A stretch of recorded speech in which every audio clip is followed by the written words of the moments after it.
There are some ways that you can optimize how to upgrade your character, how to make the best weapon possible, and it really is not that clear in the game. There's some hidden, not that much of a hidden mechanics, but the game functions in a weird kind of way to upgrade your things. Sometimes you can screw up weapons that you're not going to be able to get back, because some weapons you can only get them once through the game.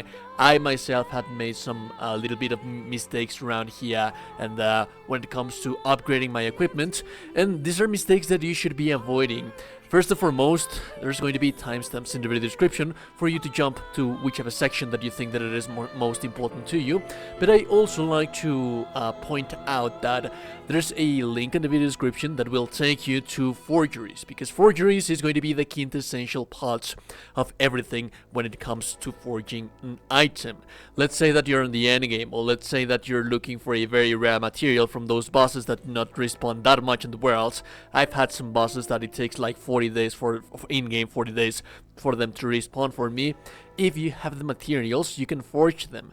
I explain a little bit better how to use forgeries, but essentially you make forgeries with materials, and there's that. My advice is that every time that you're going to upgrade something, first make sure that at least you have one of those items as a leftover in your inventory. Like here, for example. If I were to upgrade the Stalwart Sword right here, I would need to have at least one Minotaur horn left in my inventory, so that I can later on use that one as a forgery to keep upgrading my stuff in the event that I do need that. Before we continue though, have you seen those really cool lads with the Death Knight dude and the Orc gal? Well, the game's actually pretty awesome as well. It has tons of champions like elves, dwarves, orcs, knights, and the incredible thing is that this game actually does look as amazing as you are seeing it on screen right now. And it's also ever growing. It has lots and lots of updates with lots of new stages, champions, bosses. Right now it is the perfect time to jump in, because there's a festival coming up with lots of new summons, free gifts, tournaments, boosts, and a whole lot of stuff more. And if you download using my link or the QR code that you're seeing on screen, you get this gorgeous lady plus bonuses worth of $100. Every 25 levels you get even more rewards, and if you use my download link or the QR code that you are seeing on screen again right now, this bad boy as well for free. So that's actually quite amazing, even much more rewards as well. So make sure to use the link again, the QR code that you're seeing on the screen right now, to get the game for you. As its 5th raid anniversary, let's recall what happened in the last 5 years. The game has had an insane amount of content like the Doom Tower, Hydra, the Sand Devil, the Live Arena, the Call of the Avatar, Mythical Champion, and Cursed City. Now the Cursed City is one of Raid's biggest and latest features, with 100 stages to complete, including stages where you'll need to take down 2 of Raid's bosses at the same time. Now there's 4 kind of upgrading on your gear, 4 kind of blacksmiths. What is it that they do, where can I find them, and how do I get the most advantage out of them? First and foremost, we're going to have the Vernworth kind of upgrading.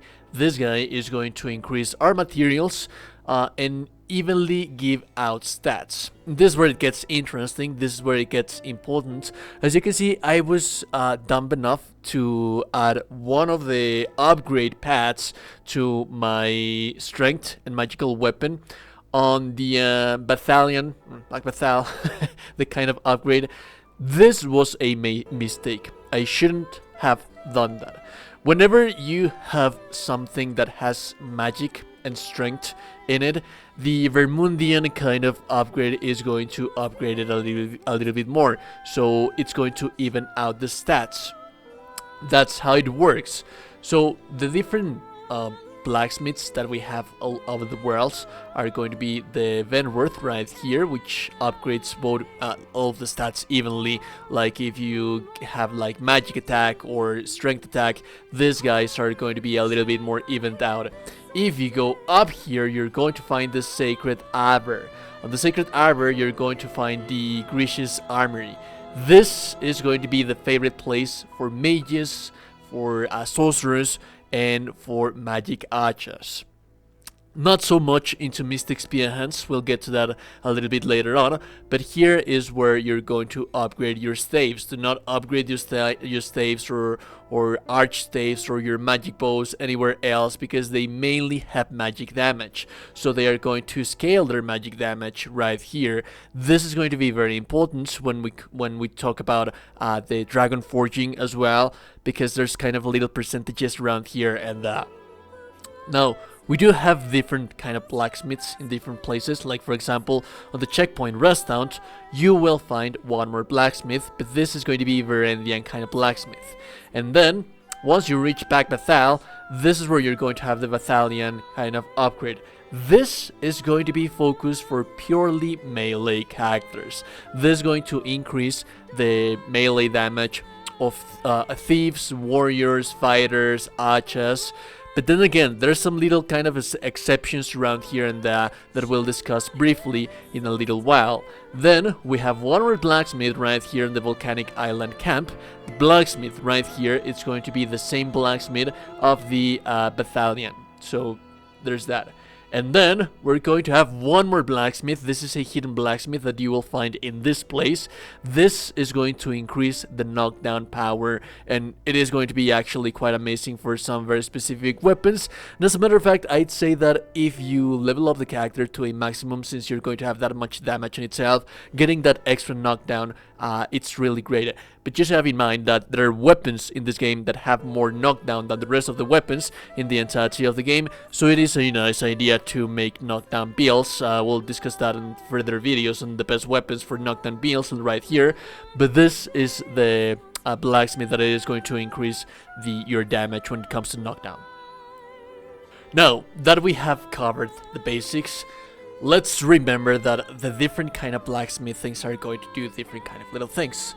Like for example, you should never use Vermundian kind of blacksmithing on a purely physical strength damage weapon, because as you can see right here, you're only going to get strength, and this is never going to be as strong as the blacksmithing that you get from Black Bathal, that it is going to increase the strength of your weapon that much more. So if you see a weapon that has strength and magic, it doesn't have magic, that you're not going to have like discounts when it comes to an element.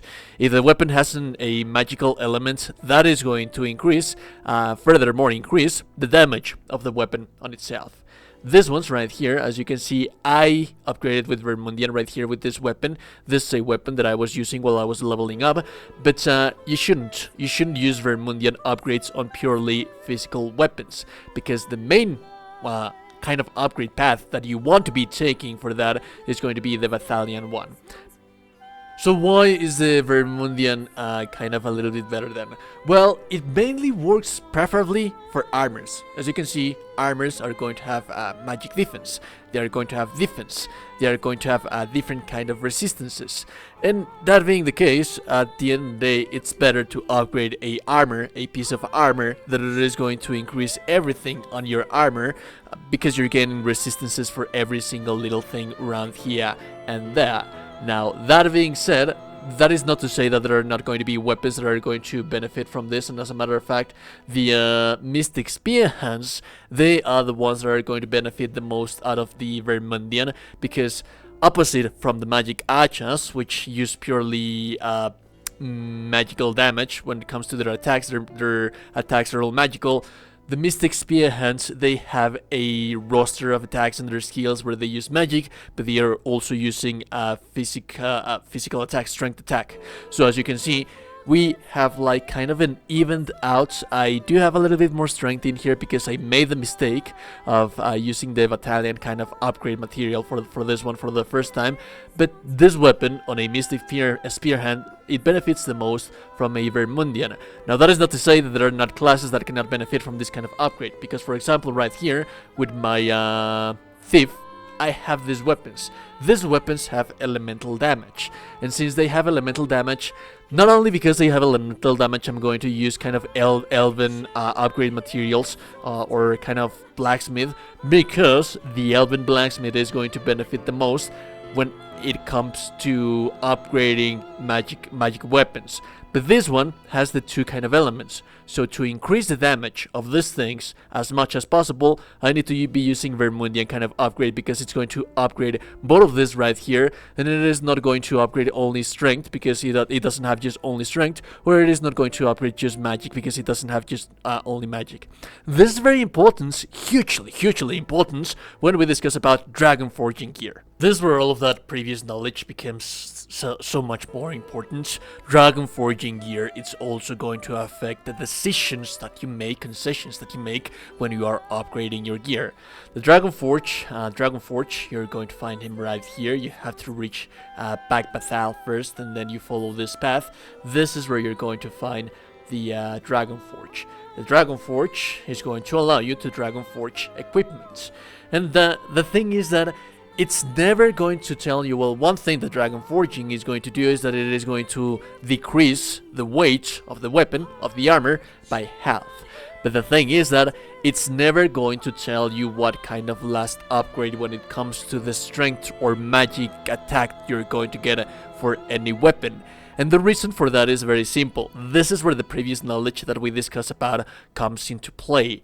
Because Dragonforging, yes, it is going to increase your stats, it is going to increase strength and magic, even though that it doesn't say right here. But the thing is that it's also always going to be multiplied. It's never going to be the same. It's always going to be dependent on the path that you chose to Dragonforge or to enhance that weapon prior to Dragonforging. So for example, the strength of this thing, it's always going to be different. If I had like Elven here, Varandian here, and Black Battalion here, the sum of that is going to be multiplied to the final upgrade right here. So that is why, since as you can see right here, this weapon, it's never going to have like magic upgrades. So if I use like, for example, Elven, I'm not going to have that much strength.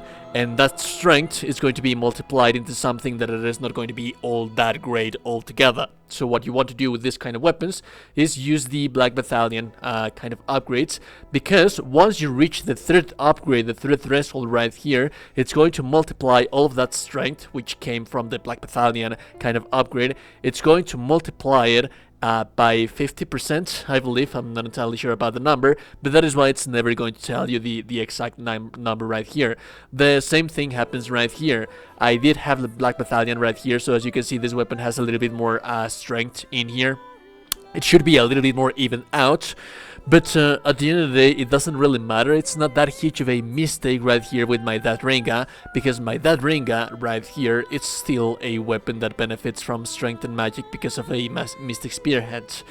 But in the events, for example, that you are upgrading, for example, a magic bow, and that you upgrade your magic bow with this one right here, it is going to increase your magic a little bit, but it is never going to increase your magic as an Elven kind of upgrade. It is going to increase it, and once you reach the Dragonforging is furthermore going to increase the multiply that damage that you have prior to everything. So just a quick recap as a kind of, let's say, brief kind of thing. This is where you want to make upgrades for your warriors, for your fighters, for your archers, for your thieves. This is where you want to make upgrade for your Mystic Spearheads.